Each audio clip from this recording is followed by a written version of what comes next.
আসসালামু আলাইকুম সম্মানিত ভিউয়ার্স।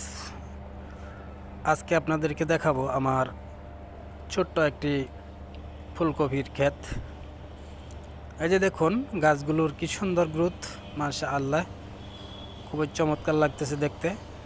আর অবাক করার বিষয় হলো এই ছোট গাছেই দেখুন প্রত্যেকটি গাছে ফুল চলে আসছে। আলহামদুলিল্লাহ, আল্লাহর নিয়ামত।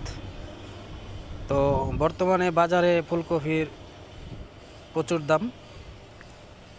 তো নিজে লাগিয়েছি, এখন ক্ষেত থেকে তুলবো আর খাবো একদম টাটকা ফ্রেশ ফুলকপি। আপনারা যারা এখনও বসে আছেন, বাড়ির আঙিনায় বা ছাদে জায়গা আছে, পতিত ফেলে রাখছেন, পতিত ফেলে না রেখে আমার মতো শাকসবজি রোপণ করে চাষ করে খেতে পারেন, তাহলে আর বাজার থেকে কিনে খেতে হবে না।